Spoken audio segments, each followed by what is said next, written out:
all over the weekend. And keep in mind, with the ground so saturated, it really wouldn't take much wind at all to topple more trees, cause some power outages. So make sure, just check your weather backup emergency supplies. Make sure you have fresh batteries for your flashlight. We had some folks still without power even today. So just watch out for that possibility. All the trees are full of leaves. We've had a lot of rain, so it's just prime recipe for any storm that rolls through. We can certainly see some large limbs broken off of trees and some power outages, so plan for that. Could we see some large hailstones? Again, that threat is also there for tomorrow, and you can see that does include the entire area. So that's what we're tracking coming up for tomorrow, the next big thing. And as we move ahead, as we go over the next 6 days, we will see those rain chances backing off. As you'll see here, by Wednesday, rain's out of here before sunrise, but Thursday, Friday look dry, but rain chances will start to pop up again over the weekend, something we'll talk about coming up in the 10-day forecast. But we first brought you the story last week on Weather Extra as the National Weather Service is conducting system updates. But as we prepare you for that severe weather threat tomorrow, the system updates will impact your NOAA weather radios. They will be offline for this event through Wednesday morning, meaning you will need multiple ways to hear warnings for your location. And I want you to scan this code. If you haven't done so, just point your camera on the screen. You can scan that code if you have an iPhone, and what will happen, you'll get a link. You can download the WBRC First Alert weather app. It is free. Great way to get alerts, and listen, that follows you wherever you go. So if you travel anywhere, if you go down to the beach this summer and there's a weather alert, you'll receive that on your mobile device. But the warnings are still going to come through. Just because the weather radios, the transmitters are facing an upgrade tomorrow, the Weather Service, they will be passing along warnings, and they will be actively monitoring the weather tomorrow night. So I just want to stress that we will still get those alerts, but you have us to pass that information along to you tomorrow. So stay with WBRC. Storms over the weekend leaving damage across our area. These pictures are from Rockings Farm in Helena. The owner says a large tree fell on a horse trailer and 2 storage buildings. They are a total loss in that area. The owner says many of their clients rushed to help with the cleanup since they are heading to a horse show in Rainsville this weekend. Thankfully, no one in that area was hurt. And more footage from those storms over the weekend. These images shared across the First Alert weather app and across social media. LaShawn Hill sharing some flooding in Hueytown, Madison Baird, hail in the Childersburg area. Leanne Blair, rain washing out. Look at the erosion there along the roadways. We're going to have to watch out for that. You know, when you see water covering the road, you never know what's underneath. That's why we always say turn around, don't drown. But look at Lake Tuscaloosa. I mentioned that earlier. This is from Mike Grissom, tree down at Lake Tuscaloosa. And there was some damage to the home there, some structural damage, and of course a lot of damage around the property. Actually, my brother was telling me he was blocked in yesterday. There were a lot of trees down in his driveway. Lives in Tuscaloosa area there, but a lot of trees down. Taking you across the country though, the Midwest, that's where they're beginning the cleanup after storms last night and over the weekend. You're looking at footage shared by John Thomas on Twitter of a tornado in Plavina, Kansas that warranted a tornado emergency last night. That was a monster tornado. I've seen a lot of pictures and videos you saw right there, but a lot of severe weather happening across other parts of the country. And just to show you what's going on there right now, we'll back this view out and go to the national map. And once again, this is actually the same system that will be producing severe weather across our region later tomorrow. Of course, it won't be at this level of severity, but as we go in right now, you can see that there are active warnings and actually tornado emergencies. Looks like one here that is Latimer, Oklahoma, county there in Oklahoma, and also Sequoia County. But a couple of tornado emergencies, meaning that there's a tornado that's been spotted, is producing damage in those areas. So you can see right there a couple of areas in Oklahoma where we're seeing tornado emergencies. So if you have any connections in this part of the country, as we always say, be the hero, spread the word, text, call, and let them know. And hopefully they are paying close attention to the weather happening there. But a lot of severe weather once again. This is a common area here across the Great Plains and the classic tornado alley for severe weather in the month of May. So this is when it really ramps up in those areas. But as we know, we can still have severe weather in May. But Fox News correspondent Caroline Shively joins us now as she talks to those impacted by this severe weather outbreak and other outbreaks that's been happening over the weekend, and as folks begin the cleanup process and prepare for more severe weather.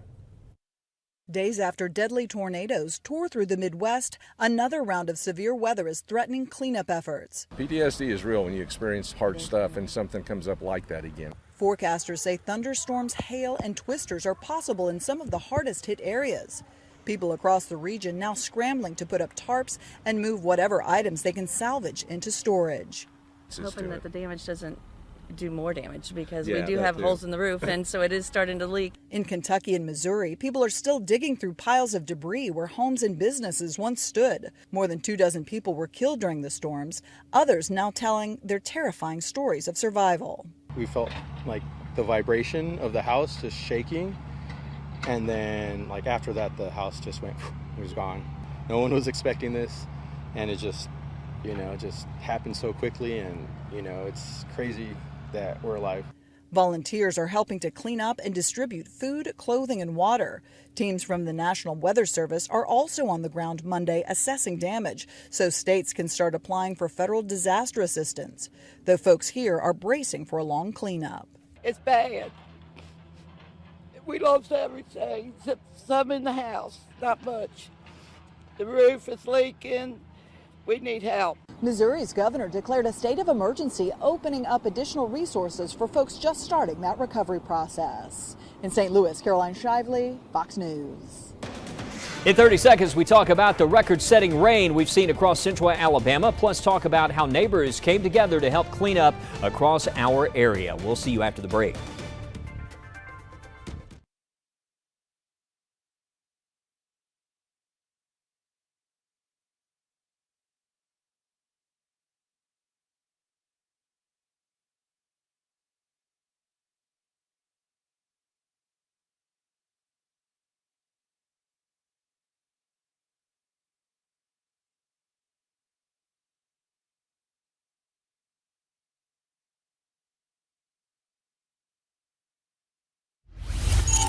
Well, we had a lot of rain and storms over the weekend. We had one batch of stormy weather Saturday morning and again on Sunday morning.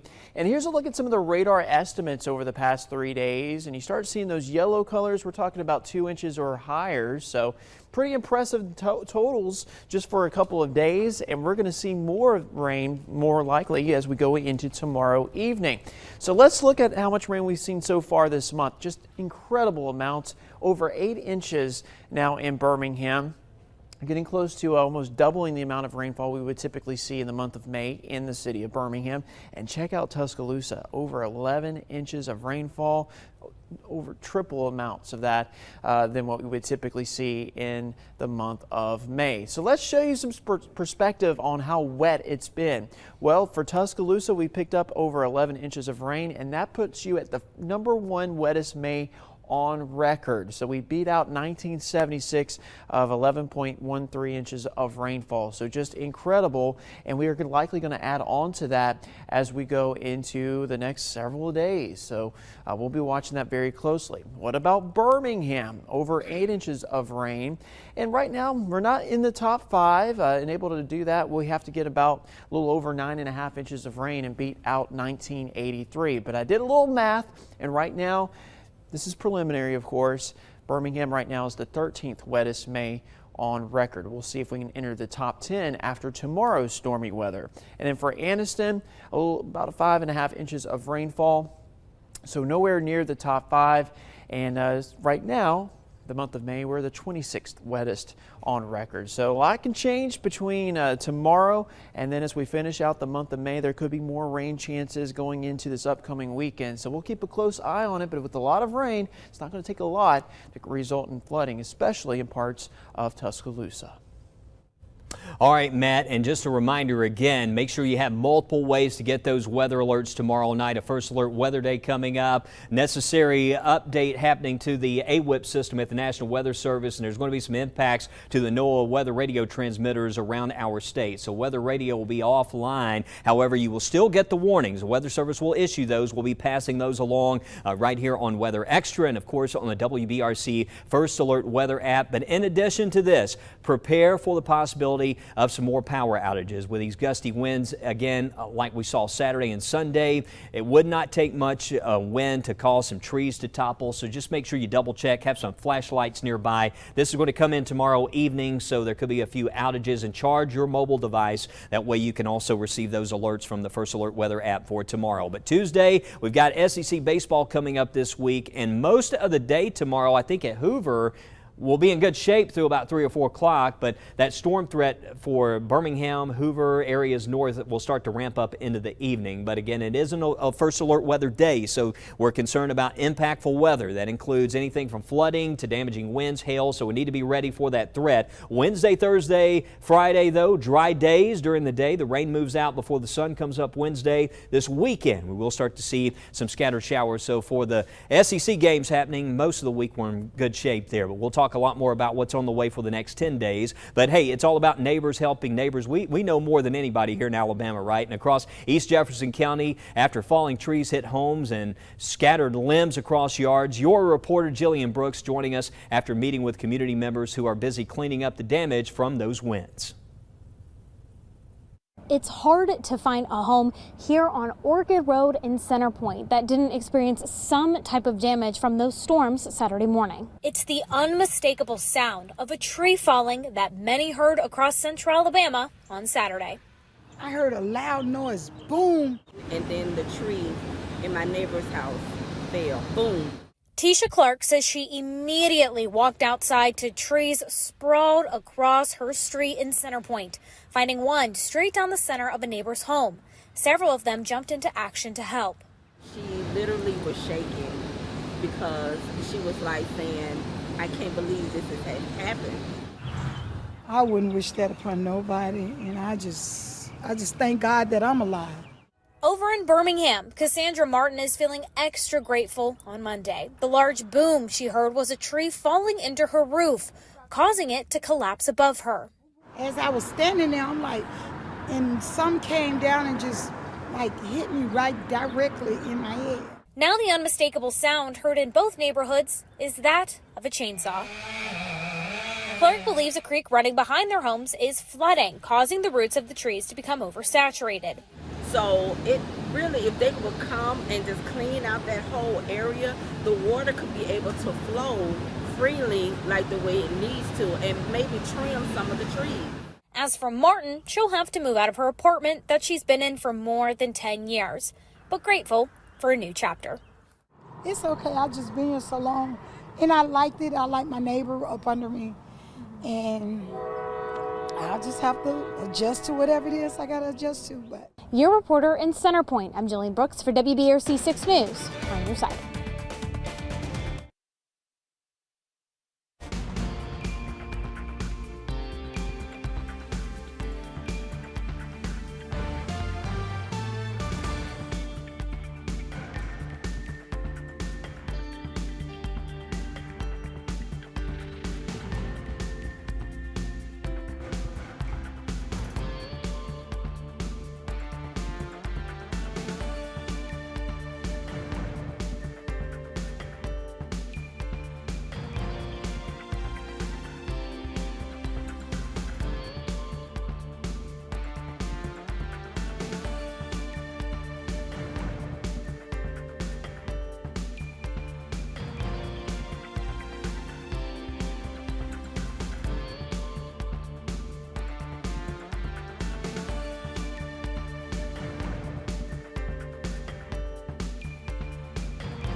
And another First Alert Weather Day coming up tomorrow, another round of storms. We have certainly seen plenty of storms. Actually, overnight last night for folks in North Alabama, there was another round of storms, but that all stayed north of us. And tomorrow, the main concern of we're still going to have the risk for some damaging winds, large hail, frequent lightning, heavy rain, even with storms that are not severe. But when those storms do intensify, still need to watch for an isolated tornado threat, especially north and west tomorrow night, tomorrow evening. That's what we're going to be watching out for. Most of the day tomorrow, though, looks pretty good. You can see this is some of our lightning data. This is lightning forecast data, and you can see the frequent to continuous lightning threat is going to roll in here after 6 to 7 o'clock. Now, this is from the Barron model. It's showing areas to the north with a greater chance for some of those more intense lightning producers pushing through Birmingham, maybe even reaching around Tuscaloosa County there. You can see around 9 to 10 o'clock. So this data is even showing later into the evening, but also back in towards center.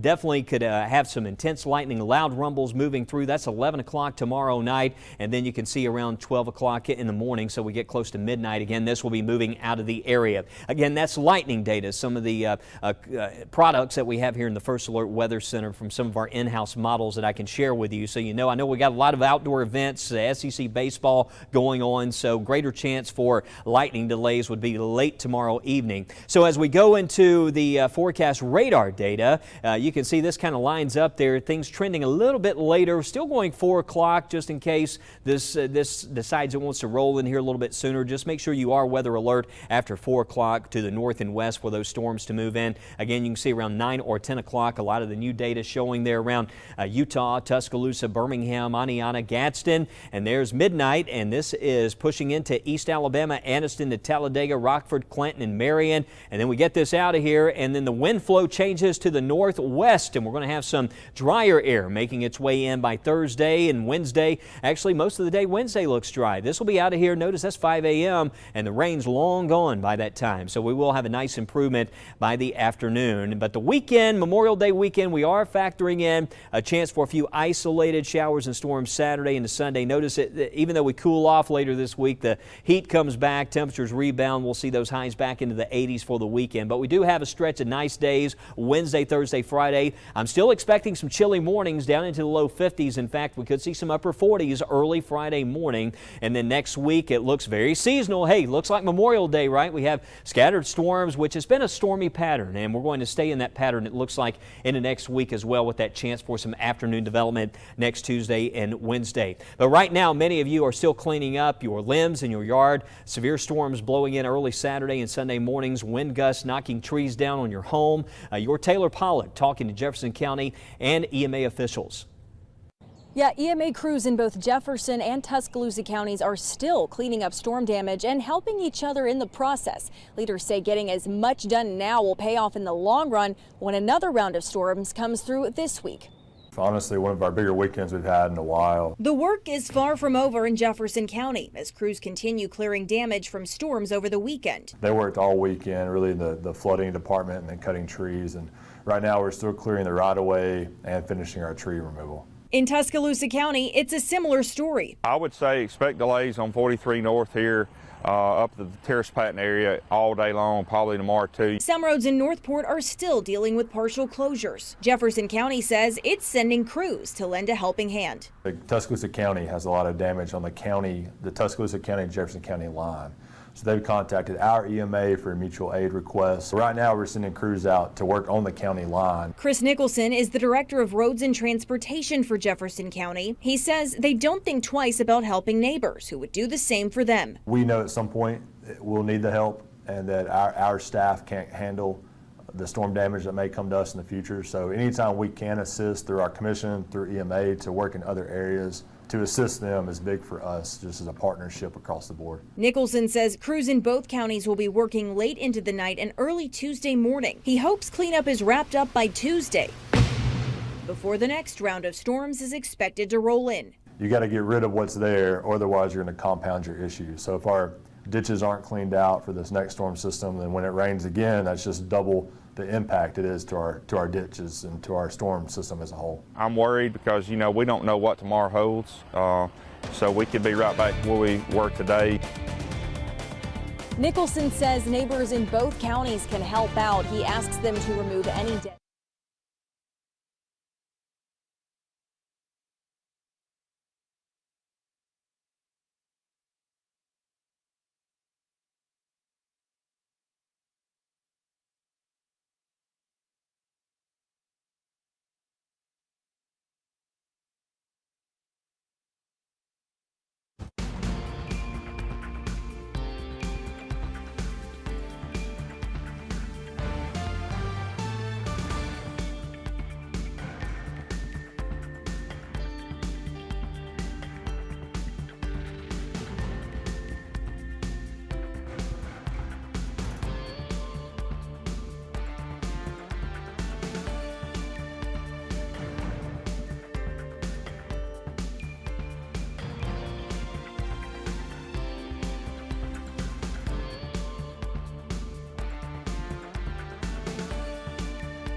All right, our 10-day forecast, stormy again by tomorrow evening, but we do have some improvements coming up into early Wednesday. That rain moves out early in the day and the storms move out of here. Wednesday, Thursday, Friday look dry. Still looks a little bit cooler. We did bump up the temperature on Thursday to 81. At one point, it looked like it could be as cool as 72 degrees. I still think to the north, we'll stay in the 70s. We'll have overnight lows in the 50s, but a couple of beautiful days. And then watching Saturday, could see a couple of afternoon pop-ups in areas to the north. Sunday into Monday, we do have some afternoon development, but it looks like Memorial Day, although in this pattern, we just need to monitor that forecast closely in case we need to bump up the rain chances later in the day. And then by the middle of next week, we're talking about scattered storms, but it certainly looks like we're cruising on into summer with some very seasonal weather and again, some of those higher rain chances. But we'll talk a lot more about the long-range forecast and, of course, a first alert weather day coming up for tomorrow. We'll see you tonight at 9.